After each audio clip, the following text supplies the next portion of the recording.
Have you seen that replay, buddy? All right, man, I'm done talking to you. You can't be done talking to me right here facing me. I back. Trust me, I back. Damon! 60 G's, baby! But I'm not impressed by your performance. It's normal. Come on, guys. It's normal. You'll do nothing. You'll do nothing. I'm the man of the hour, Joe. Too sweet to be sour. What you see is what you get, and what you don't is better yet. I'm the women's pick. I'm the men's regret. And if you win against Chael Sonnen, you made a bad bet. I don't have much left to say other than you have seen nothing yet.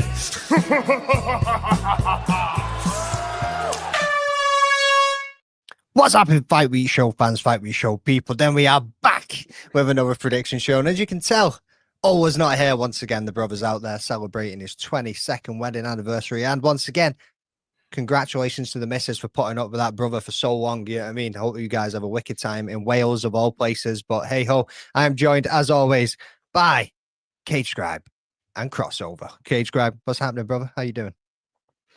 All right, man. Yeah, I thought this card was last week. I'm not gonna lie, I already sent all my picks to Leroy and shit last week. Making sure you weren't missing it, yeah? I'm just here because this is the first episode. I believe in history there's been more white people on the show than black people. So that is what the truth. Oh man, I gotta be the token black guy today, huh? But yeah, good to be back, man. See what's going on with everybody. I got a pass today, so I'm going to use it. I want to give a shout out to my. No, I'm not even saying it.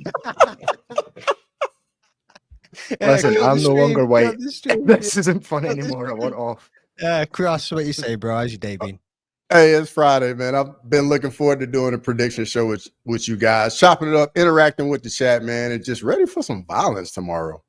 As we're getting into Kansas City, you see the little Michelle Pereira and Ian Gary having a little snap at each other before the weigh-ins. Mm-hmm.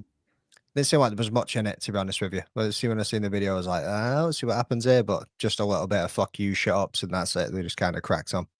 Yeah, that's pretty much all it was. And and you know, of course, like the Brazilian guy got to ride with his guy in the main event that he's fighting against. So, you know, they got that pride. They're always gonna represent their guy. So 100% I get it. Yeah, man. Just how it goes sometimes, isn't it? What's this? Randall White. Good day, fellas. What's happening? Maestro, what is happening?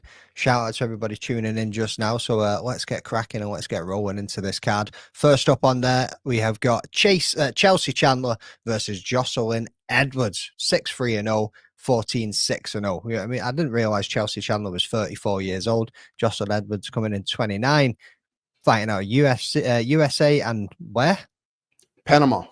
Oh, is it Panama? Cool. Never seen that flag in my life. I'd find out Panama. So boom, there we go. Cross, hit us with those odds, brother. Chelsea Chandler's a plus 250 underdog, and Jocelyn Edwards is a minus 300 favorite. Cool. We'll rock and roll this way. So, Jord, we'll come to you, my man. I know you've got a lot to say on this one. Yeah, I'm not going to hold this up for too long here. Jocelyn Edwards has been very good at sort of edging out close decisions throughout her career. Not particularly exciting fights, not particularly much in them, but she does enough to be the more active fighter. So I'm just going to stick with the favourite here, Jocelyn Edwards. Cross? Yeah, I mean, after seeing that image of Chelsea Chandler just running inside the octagon, I mean, I feel like it's just going to be tough to pick her in fights after that. And then Jocelyn Edwards just got that grappling, controls ladies on the ground, and just goes to decision pretty much. Just give me Jocelyn Edwards here. Yeah, 100%. I think it's going to be a full house on this one. You know what I mean? That image of her running away. She just doesn't like to get punched. I've said this before. You know what I mean? She does not like to get hit, and as soon as she does, she runs away. But she's going to struggle to run away when you've got Jocelyn Edwards trying to take you down and hold you there. So yeah, favorite all round, and I feel like every single one of the other boys are going to be going to the favorite as well. I don't see it going any other way. Up next, we have got Timmy Coamba versus Roberto Romero. 8-3-0, 8-4-1. 26-25. Couple of young studs coming in here. You know what I mean? Fighting out USA and Mexico. And what are those odds? Timmy Coamba's a plus 110 underdog, and Roberto Romero's a minus 140 favorite. Let's stick with you, Cross. What are you saying? Man, honestly, in this fight, it's really a coin flip fight. I mean, when you got guys this young, you can't. It's tough to really know how it's going to go. Like they both have so much room to grow, and I really just anything can happen here. But my flip of the coin, I'm gonna go with the underdog. Give me Timmy Kwamba. Ooh, wasn't expecting that, to be honest with you. Timmy Kwamba coming off 2 losses against Oki Balaji and Lucas Almeida as well. I was leaning more towards El Shadow Negro and Roberto Romero. You know what I mean? I think I'm going to be sticking with that guy in this one. I think. What? I ain't even getting close. I ain't even getting close, brother. I know your plans. Hey, you just saw the anxiety come over Jordan's face. He was like, "Oh, we are getting fucking cancelled on this one." You know what I mean? I've been working for 3 years to be accepted by the black community, and you're about to undo it all. And you still ain't been accepted. You know what I mean? I said was the brother's nickname. All I said was the brother's nickname. Am I not allowed to fucking call a fighter's nickname out? You know what I mean? But yeah, I'm sticking with Romero, along with 77% of people on Tapology. You know what I mean? George, what are you saying, bro? Come on. Let's hear that nickname. Yeah, so I'm also taking my first underdog here. Yeah, 145. This fight's taking place at, of course, last fight against David Onama. Romero was actually fighting at 155. So he could be better off at 145, but he's 8-4-1. Now, I know 8-3 isn't much better, but yeah, an underdog. I mean, didn't Romero lose he won one and lost one, then got signed to the UFC, and that was on the regional circuit. So it doesn't really inspire me with confidence that he's going to fare much better here against a guy who went to split decision with Oki. Sorry. He's kind of fell off as well a little bit. Yeah, I mean, like he came in with like big dick energy, and he just kind of sloped away as well, didn't he? Sorry, his dick wasn't big enough for you or whatever, but yeah, I'm gonna go with underdog. That's not what I was saying, brother, but okay. Yeah, I mean, next up, let's move on from that one. We got Jacqueline Amarim versus Poliana Viana. 9-1-0 for Jacqueline Amarim and a 13-7-0 record for Poliana Viana. Both of these ladies fighting out of Brazil. And now you know what they say, always back a Brazilian boy. So who you going? Where are we fucking rocking and rolling with this one? And what are the odds? Jacqueline Amarim's a huge minus 910 favorite, and Poliana Viana is a plus 600 underdog. Other than losing to Big Ank, that was probably the biggest bag that Alex Pereira's ever dropped. I think it was yourself that sent that little scale video through. God damn. Like, holy shit, boys. Holy shit. I feel like, I don't know what it is, just in recent years, there's just been some absolute smoke shows flowing through this women's MMA division. So, yeah, I mean, it's unbelievable the talent that's coming through there in both mixed martial arts and aesthetics. You know what I mean? Hey, for real, man. Hey, Poliana up its game. Yeah, Poliana Viana, man, she's trying to move her way up that pound for pound list in women's MMA. She's definitely trying to move her way up there. She's only going to get on 1 pound for pound list. It's definitely going to be that one. Yeah, I mean, because she's coming off 2 losses at the moment. She will be top 5% on OnlyFans by this time next year. I was like, where's he going with this? I actually wasn't expecting the OnlyFans throw in there at all. Yeah, I mean, so yeah, I'm going to be going with Jacqueline Amarim in this one. Yeah, I mean, she's coming off 3 wins, and I think all of them by submission or something at the moment as well. So, and then Poliana Viana has literally been knocked out and submitted in the last 2 fights. I just don't see it going well for her at all. So, take Amarim all day for me. Jord, what you saying? Yeah, I'm the same boat here. Odds are pretty wild though. Like in every MMA fight that includes a woman other than Amanda Nunes, most of the time it's closer to 50-50 than 5-1 for anybody. So yeah, sticking with the favourite here because we're just making picks, but it's a crazy bet. So don't even include her in your parlays. Don't do none of that. Just leave that fight alone unless you want to take the underdog.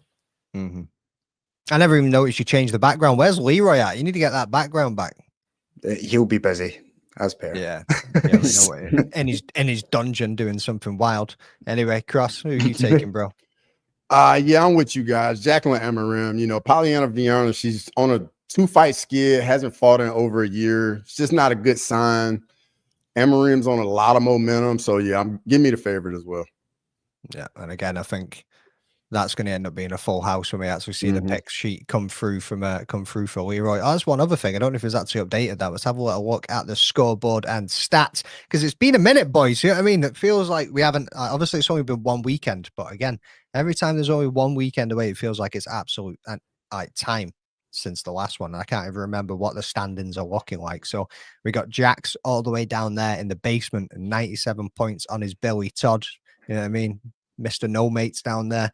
Cage Scribe trailing just ahead of him with 101. Brother, you need to pull something out. Bearing in mind, I've had about 12 points deducted so far this season. I don't. Yeah, because you missed a card. But your dog of the weeks, bro. Like, you need to start pulling them out of the bag, mate. You're not normally that bad with your dog of the weeks. You know what I mean? Mate, mine's hit last week and Leroy wrote it down wrong.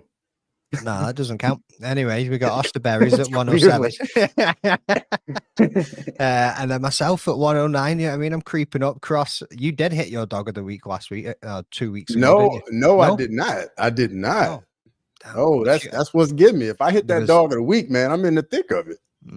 I suppose so. Let's make sure you don't hit it again this week, so I can catch those 3 points back up.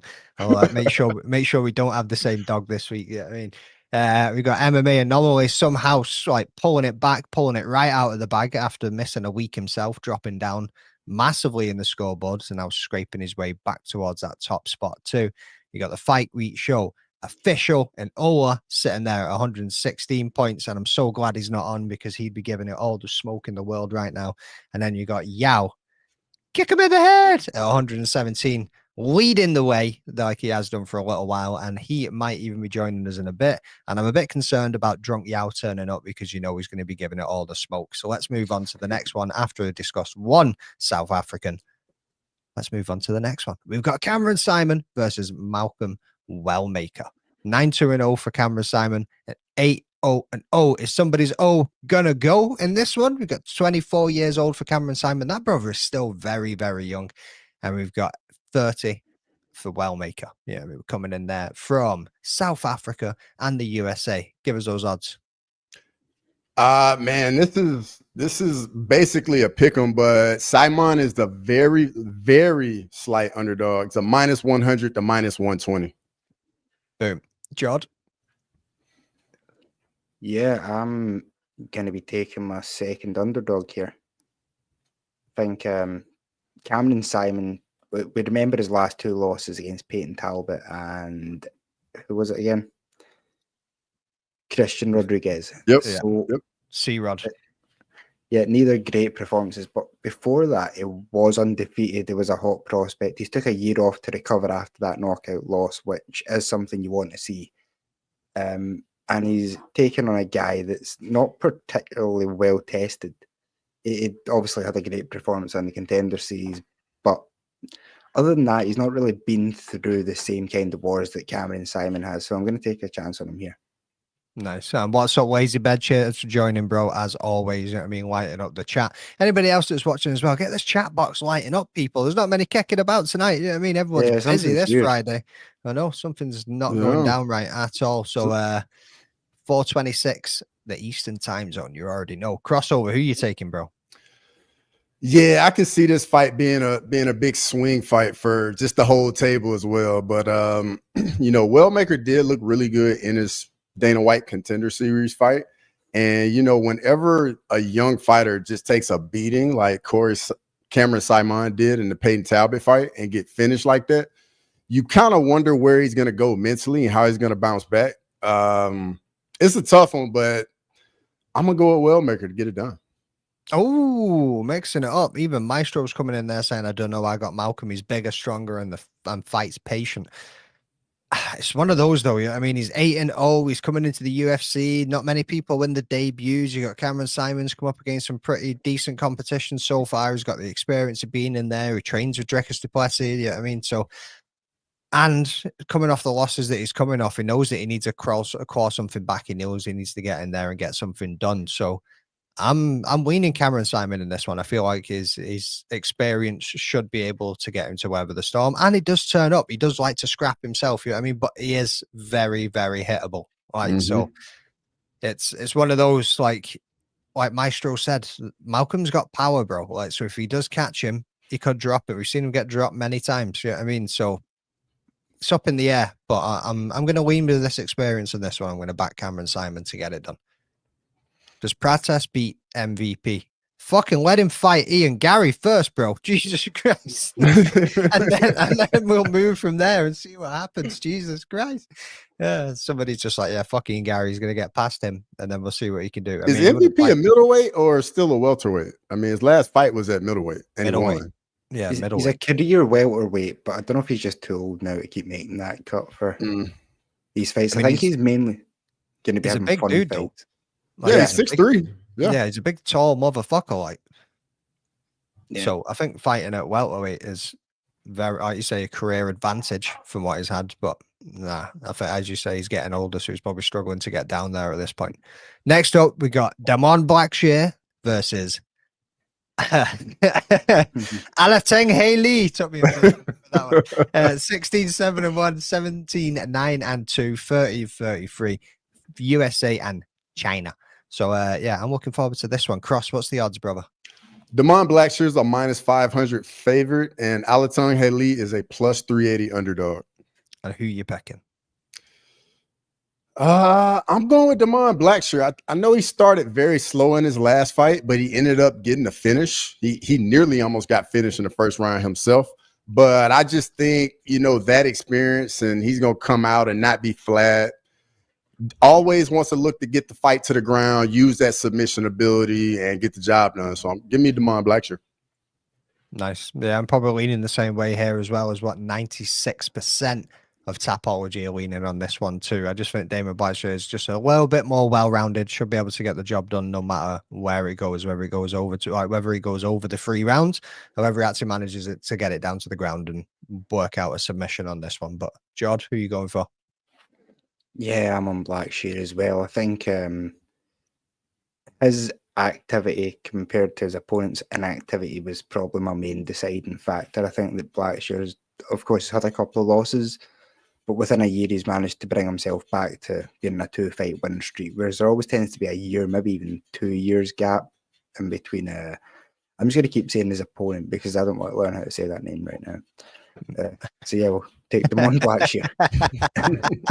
Nice, bro. Hey, Leroy's finally turned up. George, you know what to do, brother. Flip the script. Juice Man is in the house. What's happening? Juice Man Factor joining as always. We've got Taz. What up, Unk? Yeah, I mean, I think he's talking to you, George. And then also Leroy. He already said it at the beginning of the show, bro. You mustn't have seen it. Yeah, you know, he said token black guy in the stream. How the turn. Of course, Leroy got to go there. Of course, right on cue. Straight away, John pointed it out straight away, bro. He was just like, dude, like, I think this is the first time in the history of the show there's been more white guys than black guys. On the absolutely amazing. Love the Scottish accent. You must be the only one, brother. And they can take our lives, but they'll never take our freedom. Give it to him, John. Give it to him, bro. Let him hear it. Let him hear it. Man, I'm a holdout to the end of the show for that one, so he sticks around. Nah, come on. Fair. There you go, Taz. You got to stay till the end, and then you'll get the line straight out of this dude. Legit, the first time. Bro, that's awful, man. Y'all literally have been waiting for this day. That's pretty much what you're saying right now. Every single time we've gone on stream, we're like, I wonder if today will be the day. Yeah, I mean, let's move on to the next one, boys. Next up, we've got Chris Gutierrez versus John Castaneda. Gutierrez, as the veteran that he is, coming in with 21-5-2, and we've got John Castaneda looking the same with 21-7-0, 34-33, fighting out of the USA for both of these men. Cross. What are those odds? Chris Gutierrez is a -150 favorite, and John Castaneda is a +120 underdog.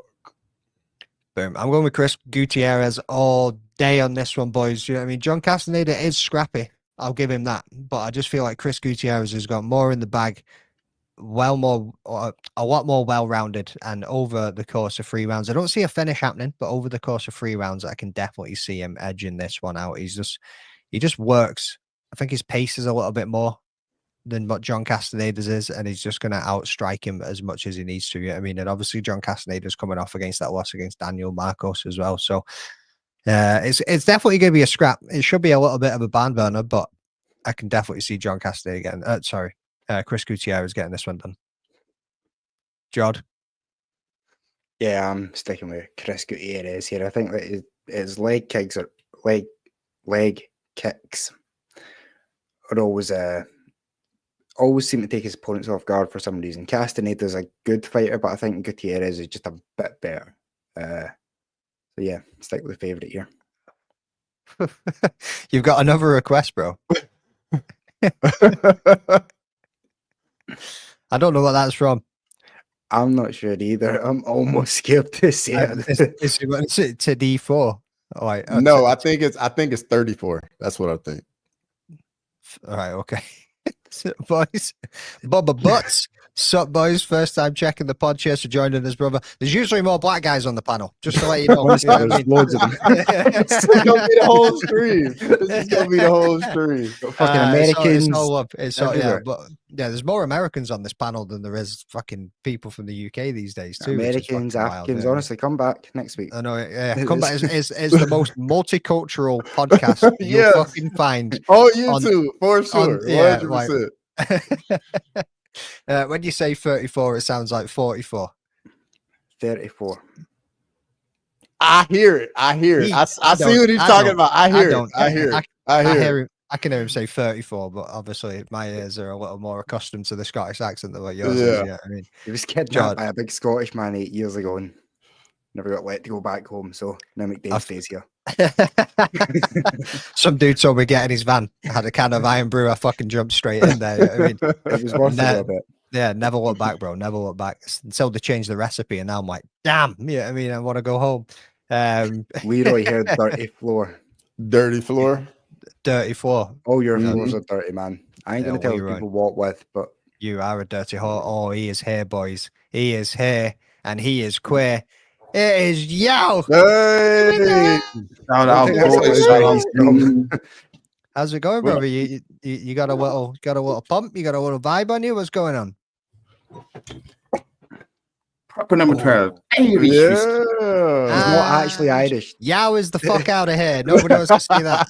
Yeah, I mean, right? How the tables have turned once again. We're now even par. Yeah, I mean, Bubba Butts. I told you, brother. There's just a lot of black guys in this panel. We're leveling out the playing field now. We couldn't Leveling. let it last long. We had to Nah, be bro. more Bro. representative Yeah, I here. Hey, but I do think it's messed up how you got the white guys on top of the black Do guys. you know what I was on about the to say? boxes, I was though. about to say let's mix this up a little bit. And now it's more like a fucking Can't get the chessboard. So I podcast cancelled don't when know. Nicola's not here. Yeah, shit. Right, this one's definitely getting fucking cancelled. Ain't nobody getting monetized off of this episode. Yao, so far, brother, we have gone through Chelsea Chandler and Jocelyn Edwards, Timmy Kawamba, Roberto, fucking what's his face? Forgot his name, Romero, Jacqueline Amarim and Pollyanna Viana, as well as Cameron Simon, your boy, versus fucking Malcolm Wellmaker, Damon Blackshear, and fucking a name that Jord didn't want to say, Alateng Haley. That guy. Yeah, I mean, and Chris Gutierrez versus John Castaneda. So let's hear your picks for every single fight I've just named real quick. Quick fire. Chelsea Chandler, Jocelyn Edwards. You're fucking You're muted. Bro. muted. How are do you you muted? always do You this? literally just joined and said proper 12 Irish whiskey, and all of a sudden this dude's muted. Every time he does it. Every time. We cannot hear you. We cannot hear you. You might have to unplug the headphones. Maybe that messed it up. Yeah, you shitty headphones. Whoa, ain't nobody want to see those nips on all that. Yeah, this dude is He's drunk. got nothing over there. This dude is drunk. You better put the whiskey. Now Yes, he's he froze. is. Now he's froze. He's fucked it completely. Told you we were multicultural. Authentic African internet right here. Shit.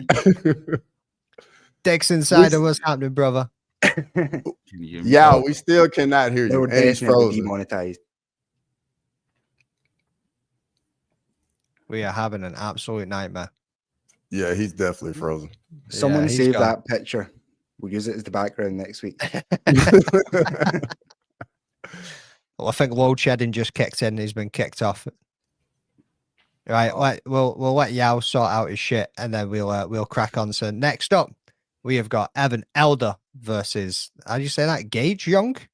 I think Mhm. so. It's the only thing that Gage? makes sense. Yeah, it must be, innit? Yeah, I mean, who calls the kid Gage, bro? Like, that's fucking savage, by the way. I bet he got bullied in school, especially with that haircut, too, coming His from dad me was at the probably moment. a mechanic.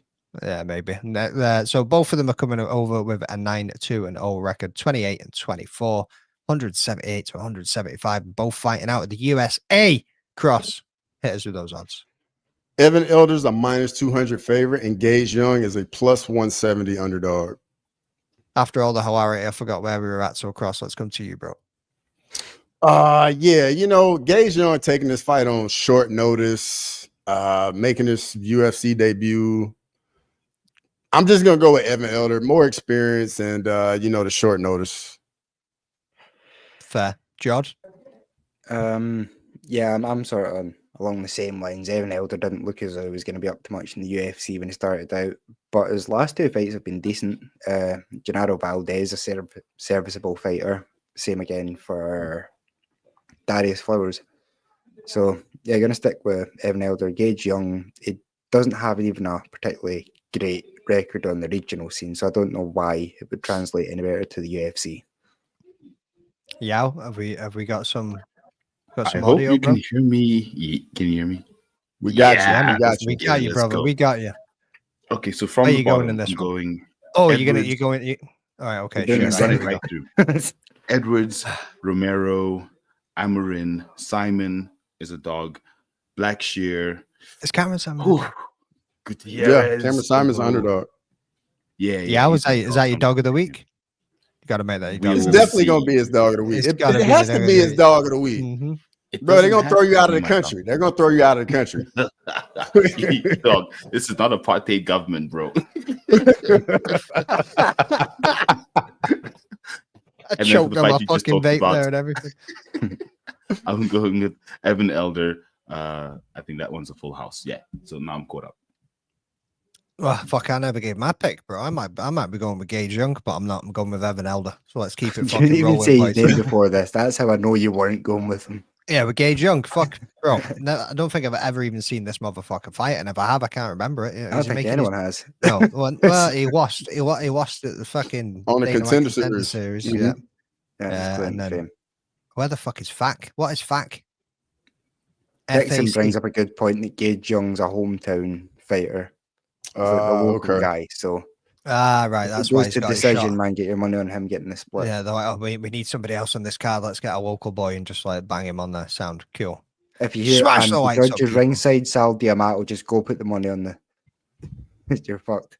Go put the Oh, money shit. on Gage.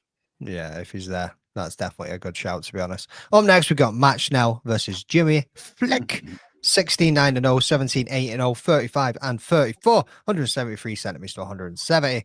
And they're both fighting out of the USA. Cross, what's the fucking odds? Matt Snell's a -180 favorite, and Jimmy Flick is a +150 underdog. Sound. I'm going to be going with Matt Schnell on this one. I think from a striking perspective, he's definitely got the advantage. Jimmy Flick's one of those sneaky characters, though. If he does manage to get it to the ground, the submission can come out of fucking anywhere. But I feel like when he comes up with somebody that's got half decent striking, he kind of struggles. Even if he goes over the 3 rounds, he's going to lose it to could be a split decision, but I'm going to go with unanimous decision for Matt Schnell. Yeah, let's come to you. This one was a tricky one. Obviously, with the odds so close, Flick is a live dog, if you will. But I'm going to go with Schnell in this one. I think he gets it done, like you said, by decision. Unanimous, possibly. But you never know with the judges. So, to be honest, this can go either way. But I'm going to go with Matt Schnell. But if you're looking for a live dog, definitely Jimmy Flick. George? Yeah, weird fight, this one. It should be probably a contender for fight of the night, I would imagine.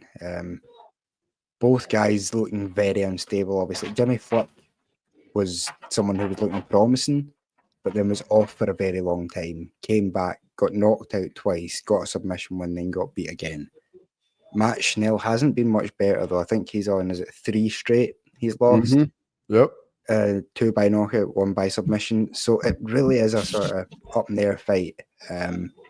That being said, I think Matt Schnell's fought at a higher level for longer. So I think the best version of each of them, Matt Schnell, would win. So I'm thinking the worst version of each of them probably should be about the same. Sound logic there. Cross.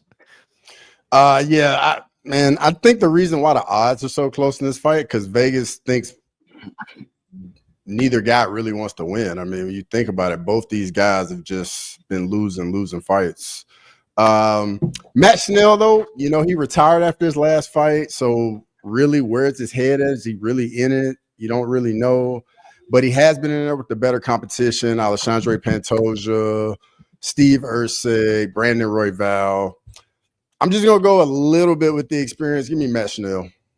Boom. I feel like this is probably going to be a full house on this one as well. So Dix Insider says, hear me out. Flick, ground and pound, TKO sprinkle. I wouldn't be against Jimmy Flick by submission in like the first round. He also says Flick by Gilly. So yeah, I wouldn't be against that one, but I don't think. Also, fun fact, I think Jimmy Flick was the first guy to ever get a flying triangle in the UFC.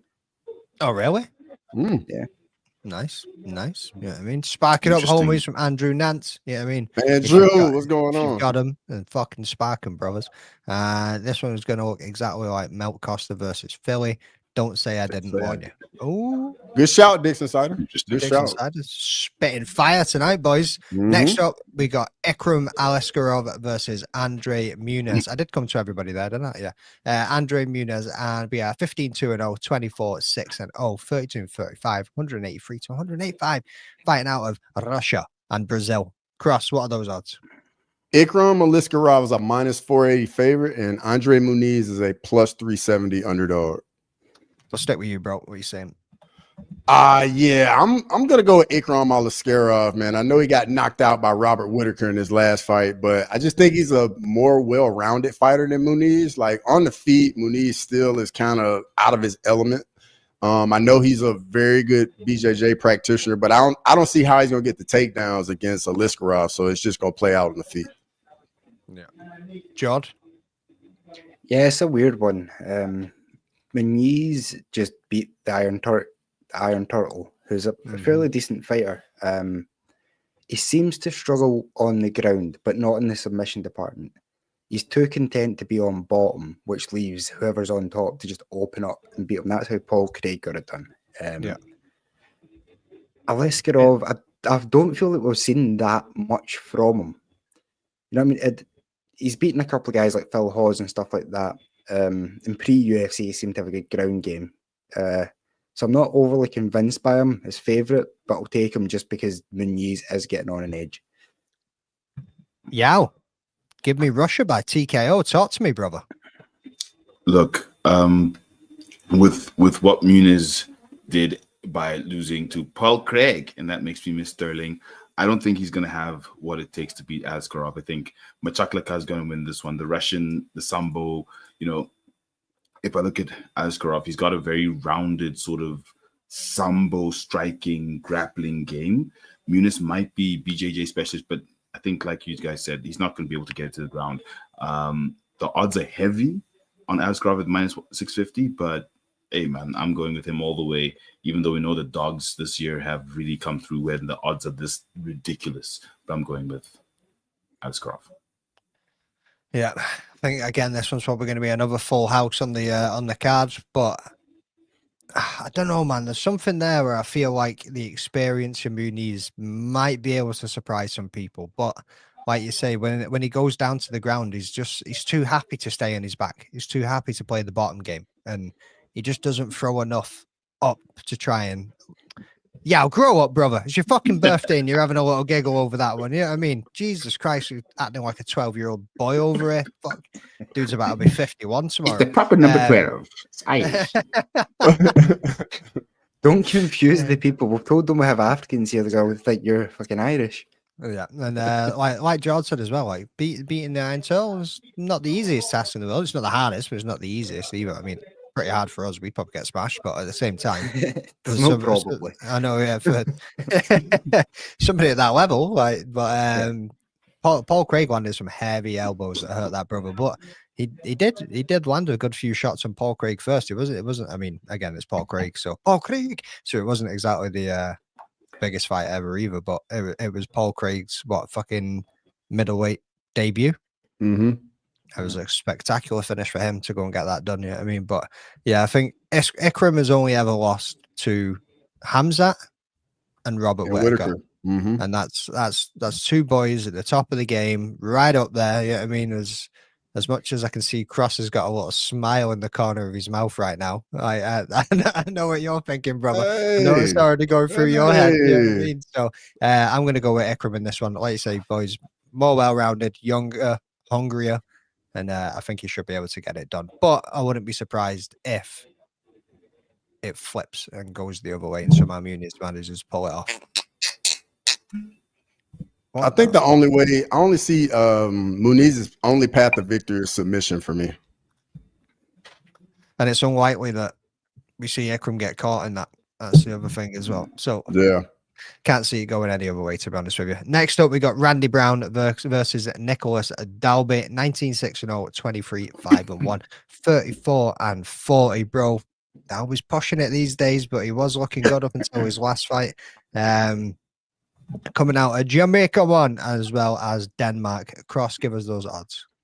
Randy Brown's a -260 favorite, and Nicholas Dalby is a +220 underdog. Who did we start off with last? It was Cross. George, let's come to you, bro. Yeah, so I'm taking. Yao, did you want this one? Yes, please. Mostly because he is 40. So shout out my age mate, and also Dalby. Let's stop you there. Wait. George, continue, bro. All right. This is all getting very confusing, but I'm gonna try. Yeah, so for my third underdog, Nicholas Dalby. Randy Brown is always very dangerous, but Nicholas Dalby has this weird thing, and I tell everybody every time he's fighting, wait till the first round's done and bet in play on Nicholas Dalby to win by decision. He gets his ass kicked in the first round and wins the second and third round. And it's happened time and time again against better and better opponents. I'm banking on it happening again. I think there was one of the fights I got him at like 7-1 in play because he got beat up that badly in the first round. But he's a grinder, man. He seems to pull it out in the second and third round. Yeah, 100%. You ain't wrong there. Yao, let's give you the limelight, brother.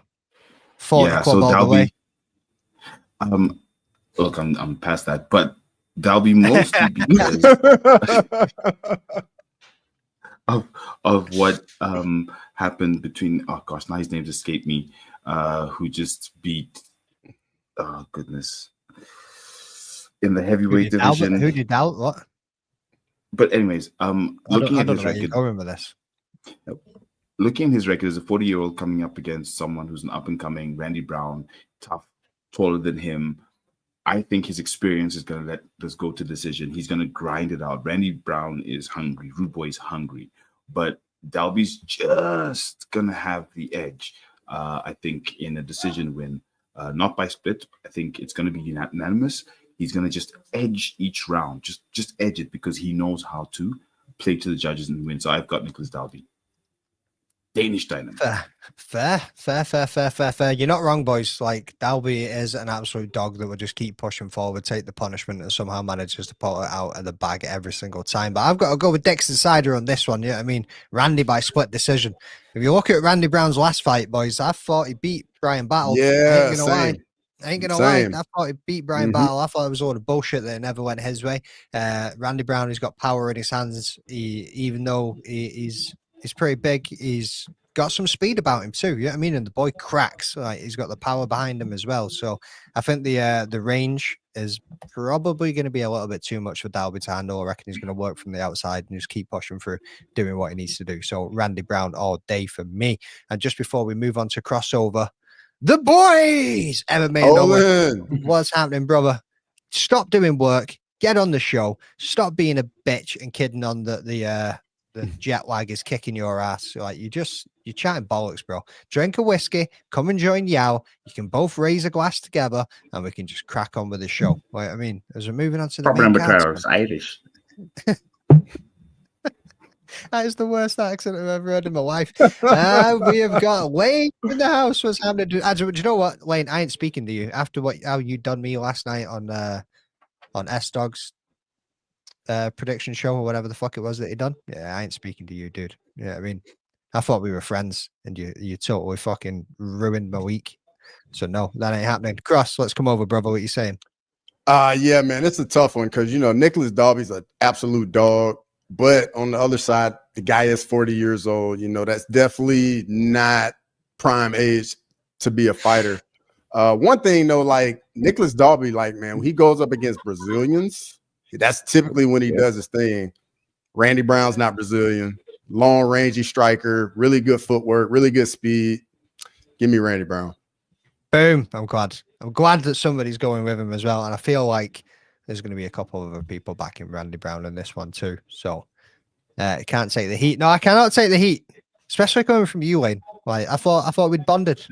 Over a few of these live streams and a few of these shows. I thought we were friends, but clearly fucking not. Don't what up Leroy. That dude's a dickhead as well. You know what I mean? Some bullshit. Yeah, I mean Dalby would win if his opponent was Brazilian. Owen makes a very, very good point on that one. Up next, we have got Michel Pereira versus Leroy Abus Magomedov. 31-12-0 for Michel Pereira, 27-6-1 for Abus, and we have got 31-34 fighting out Brazil and Deutschland. Let's come to Yao. You want the odds? You want the odds? No, we don't need them. No, go on, brother. Sorry. Michel Pereira is a -140 favorite, and Abus Magomedov is a +120 underdog. Oh, Abus is the underdog. Yeah. Fucking muted again, brother. What are you doing? Stop clicking it.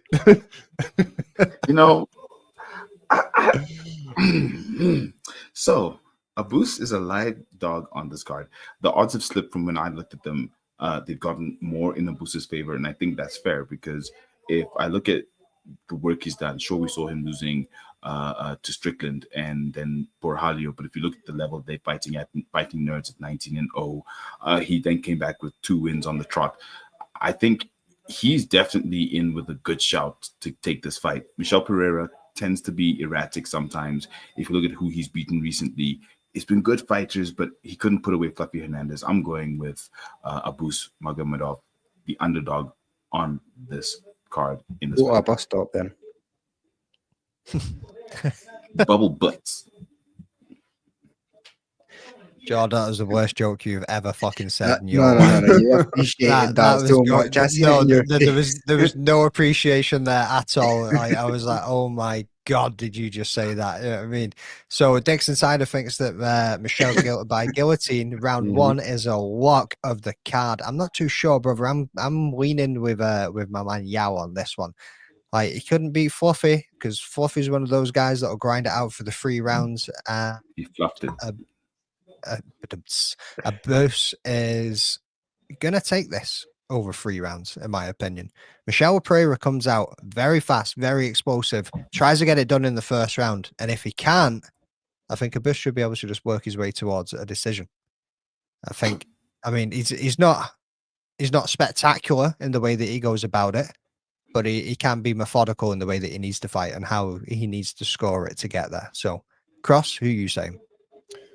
Yeah, but I want to remind you about Abus. We did see his cardio just go. I knew the cardio was coming. We saw the cardio go in the Strickland fight. So I mean, I feel like this fight is going to be where the action is going to be in the first round because both guys just going to go after it. I do see a path to victory for Abus using his grappling. I mean, he definitely used that in the Bruno Ferreira fight, but I just think Fluffy Hernandez was just a nightmare matchup for Michel Pereira. I think this is a little bit more up his alley, so give me Michel Pereira. Oh, George. By back. Yeah, we are all talking about early Michel Pereira. If you actually think about his last few fights, he's actually been using grappling in the 3rd round to secure the rounds, just holding dominant tops. He's changed his fighting style. Now, Abus, I don't know, we've seen him quit on himself before. We've seen him tire before. I can't really think of a time that's been the case for Pereira. Even when he is tired and gassed, he's still fighting and trying to come forward, albeit far more slow playing, more hittable. So I think Michel Pereira is far more superior a fighter here, and I think he's more willing to stick to a game plan. It's going to be interesting to see the pick sheet this week on this one. Yeah. See where it's going. Oh, Jesus Christ. Yow. What is going on, brother? You got boys fighting in your living room or what? You like, fuck it, Friday? That's why he keeps hitting the mute button because he know the background. I get it now. It makes sense. But I'm with you, y'all. I'm with you. These guys are out there making. Yeah, I'm surprised the neighbors haven't called yet, to be honest. He's waiting on it, and then he's just going to go to the door with a bottle of Irish whiskey in his hand, and he just start fucking speaking in that accent. Yeah, I mean, top of the morning. Yeah.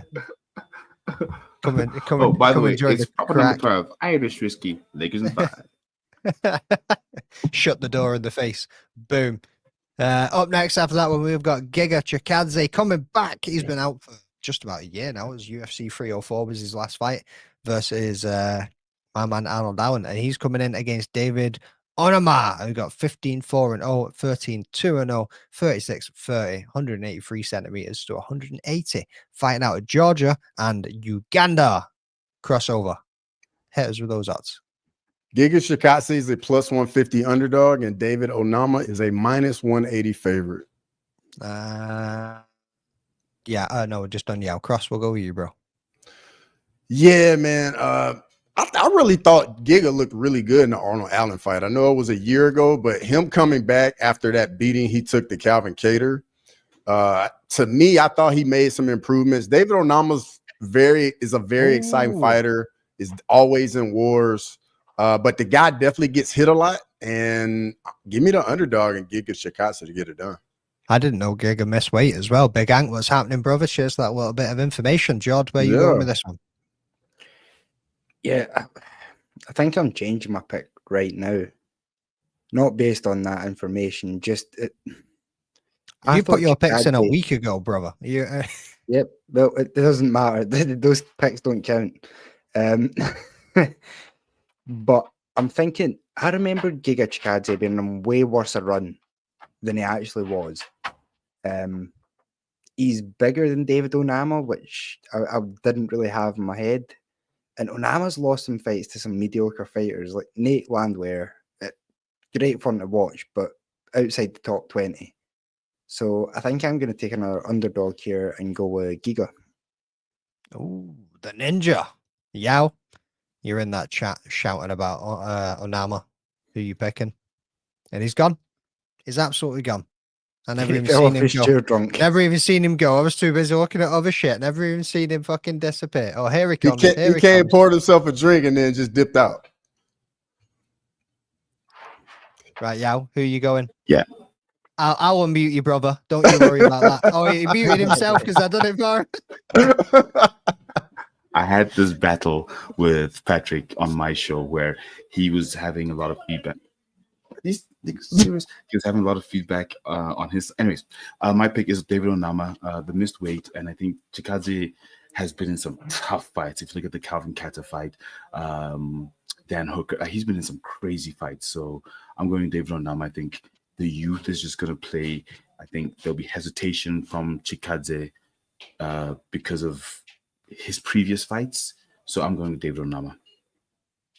Fair. I'm going to be back in at David Onama in this one as well. Yeah, I mean, Giga Chikadze can turn up and put on a scrap. I mean, he's got leg kicks for days, or just kicks for days, to be honest with you. Watching the Arnold Allen fight, I was nervous, bro. See, when you're watching that shit live, sometimes it's not as easy to tell. Like, when it's a close fight like it was, it's not as easy to tell. And I was like, are they 1-1 going into the third here? Is it like 2-0 to fucking Giga? Is Arnie up on any of these? Like, I was sitting, my knees were bouncing, my fucking palms were sweaty, all the rest of it. Like, Giga is exciting to watch.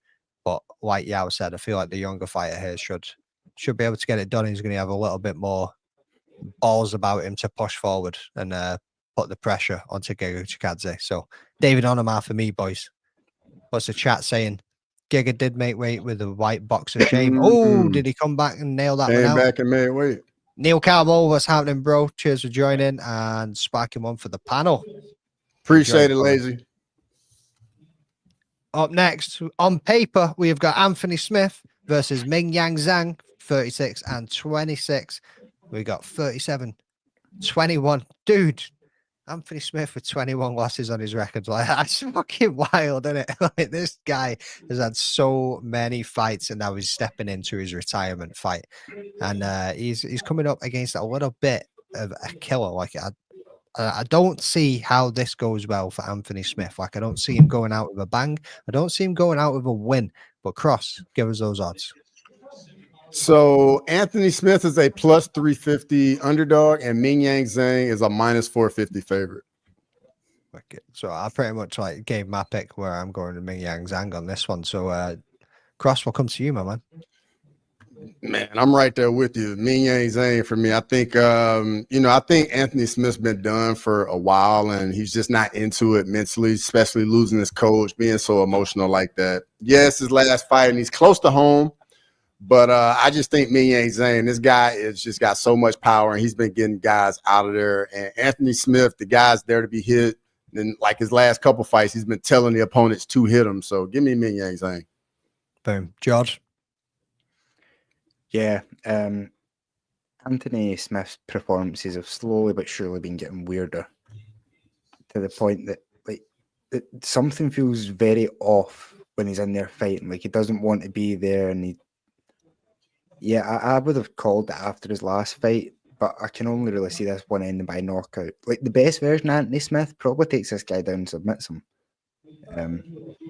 But I just don't think he's there anymore. I think something about that whole someone breaking into his house and thing, since then, he's just not been the same guy. So, yeah. Sound? Yeah. I don't know why we're talking about Anthony Smith. The Mountain Tiger is an absolute monster. When we saw him coming through Road to UFC, his first 2 fights in the UFC, I thought his record was padded from China.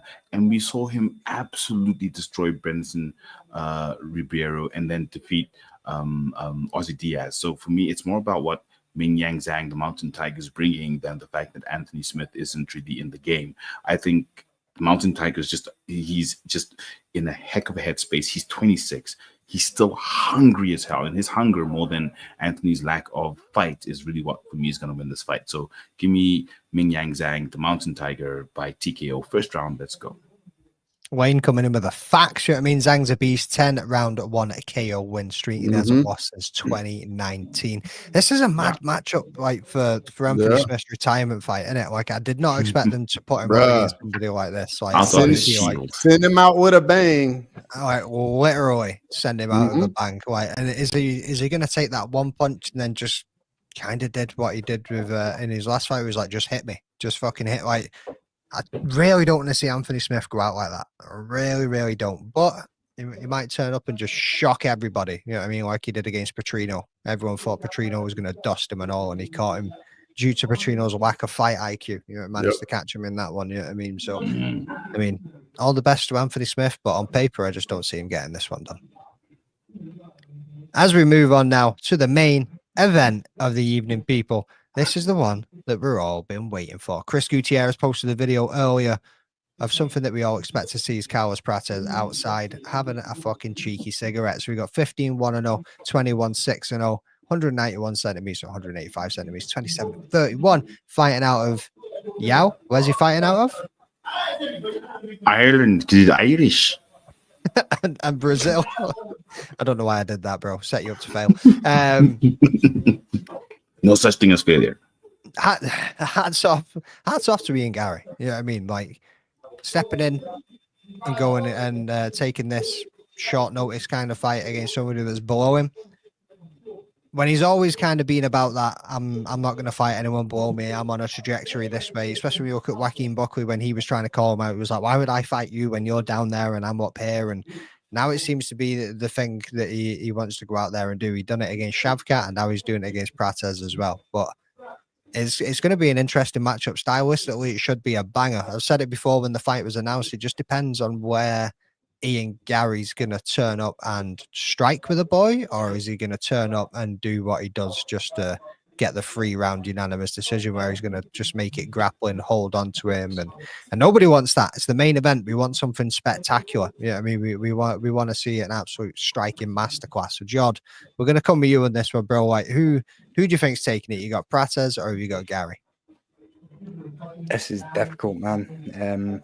Of course, Prates is the shiny new toy in the UFC. He's with the Fighting Nerds team who everybody's loving right now.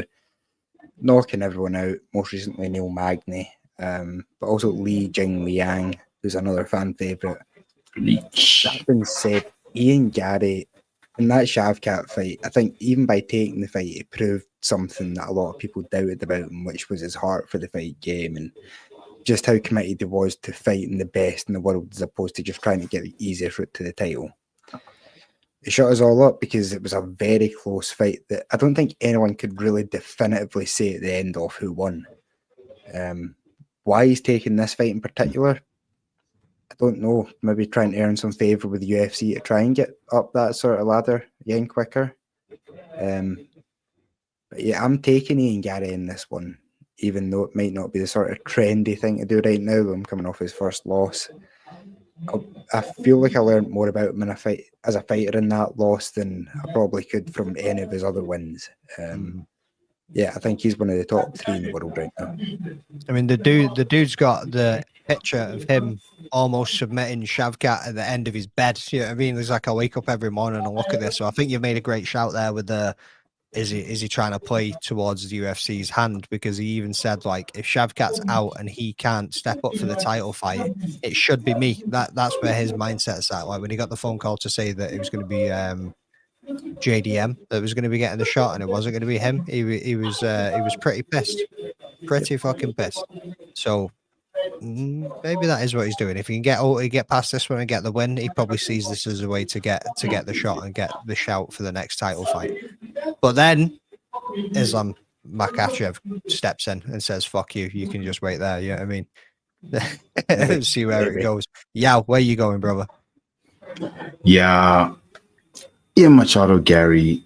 Look, it will be a grappling fest, but he is going to mix in the striking. Prates is good, but I think he's been a bit of a underestimated fighter somewhat up until now, and the competition he's gone against has not been at the level of someone who can go a full 5 rounds with, no, it's 3 rounds, sorry, with Shavkat Rakhmonov. So Ian Gary all the way. I'm a big Ian Gary fan. I love his Irish. He's Irish. I mean, he's Irish. He's the next Conor McGregor.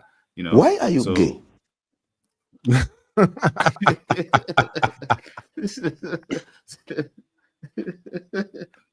So give me Ian Gary. And with regards to fighting down, I think this is his clearest path to the title because they gave JDM the last one where Shavkat wasn't available. He needed a big a signature fight. Him against one of the fighting nerds, knockout king right now in the UFC. I think for him is actually one of the clearer roads to the title than fighting someone in the top 5 or whatever the case is. I think this is actually one of the best fights he could have taken. He waited the right time to fight down. You don't just always fight down, but fighting down right now against someone like Carlos Prates, phenomenal. I think that's a very good career decision on his side, and I'm really looking forward to this fight. Cross, are you on the same page as these brothers, or are you going in the opposite direction? I mean, you know, Ian Machado Gary in his last fight against Shavkat, almost getting that finish, like really opened a lot of people's eyes that maybe still were a little unsure about him. Definitely showed himself. Taking this fight on short notice definitely deserves some respect, especially fighting down as well. Just like Lane said in the chat, man, Carlos Prates is on like a 10-fight KO win streak. The guy's just been phenomenal. Got dynamite everywhere, both hands, knees, like got it all with the striking, and will enjoy a 3-inch reach advantage. I think Ian Machado Gary's path to victory for me is going to be his grappling, but Carlos Prates has like 92% takedown defense. Give me Carlos Prates to get it done. I knew it. Fucking knew he was going to come in and do that. But by the way, he's lying. Check the picks tomorrow. Yeah, I saw that smile. And we'll see where he's going. You got to tell, bro, don't play poker. Do not play poker. You can wear those shades all you want. You ain't fooling nobody. You know what I mean? Wayne got a 50% chance of being right anyway. Wayne has been dropping facts left, right, and center. So is this true? Did he denounce Ireland? Does he believe he's Brazilian now? Like he speaks a lot of Portuguese now. Yeah. No, I know that. Wife's Brazilian, so yeah, like. Doesn't he train in Brazil full time now? We bought a house. I thought it was at Kilcliff. or did He they moves move? around a lot. Yeah. Yeah, didn't I think I seen a video of him at what's Shooter Box. Yeah. Yeah. Mhm. So yeah, maybe he's out there now. Yeah, must be. Main event ends in a split decision. That's a fair shout, Dex Insider. Personally, I'm going with Gary as well, to be honest with you boys. For everything that you guys have already said too, I think it's going to be the grappling side of things that takes it. I think his fight IQ is up there and he's too smart to get caught by a shot that's going to knock him out. And we haven't actually really seen any time we've had his chin tested either, though. I mean, there's maybe once that we've seen him get dropped. Yeah. But that was early on, bro. Son Kanan, that's who I dropped thought him. Gabe Green was going to beat him. So what do I know? Fair. But yeah, I think Ian Gary, like I say, I think he's just gonna do what he's got to do and utilize the grappling to get the win in this one. I definitely see it going as a unanimous decision. I don't think we're gonna see the finish that we kind of want to see, but I hope he turns up and just stands in the middle and they just get in the pocket and they just start striking. Like that's no chance. Ian Gary I know, yeah, no chance. I know that's really what we want. That's really what we want. Or if he can start doing that little bit of the counter striking that he does, you know what I mean, slip a couple of jabs and 1-2s down the middle and just see what he can do. Maybe he upsets the fighting nerds. Maybe he upsets the MMA world. Like the way Prates strikes is awfully heavy on his front leg. I wouldn't be surprised to see Ian Gary chew that apart for like the first 2 rounds. Yeah, but they're in opposite stances though.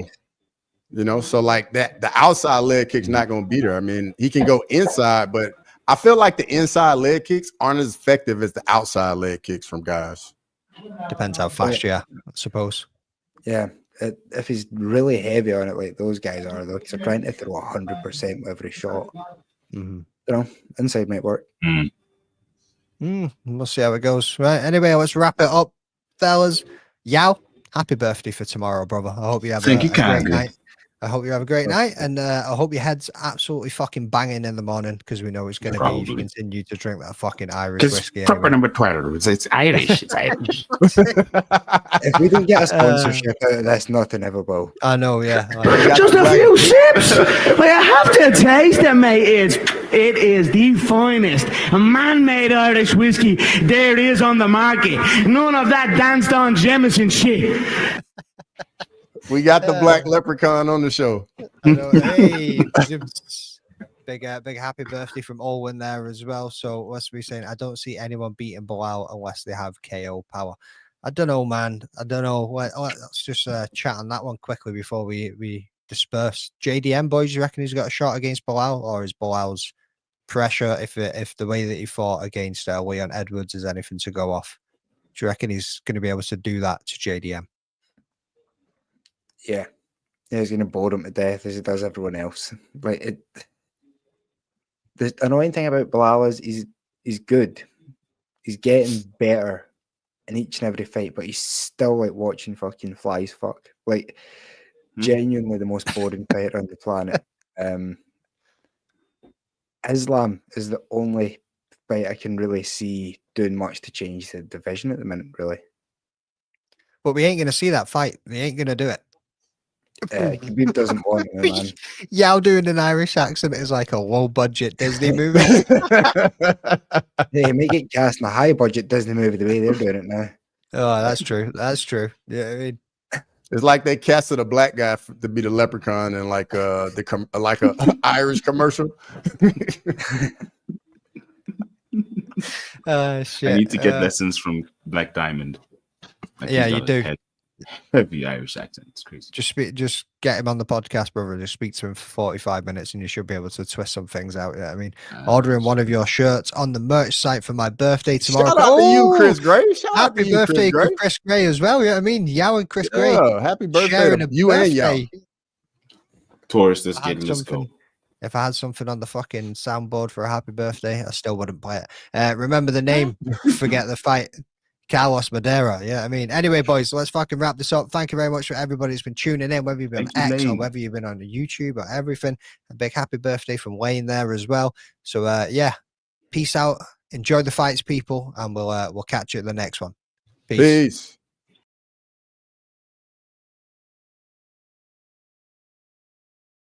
Hey guys, this is John Anik from the UFC. You're watching the Fight Week Show. Please subscribe. Not now, but right now. Subscribe to the Fight Week Show. We'll see you guys on the road soon.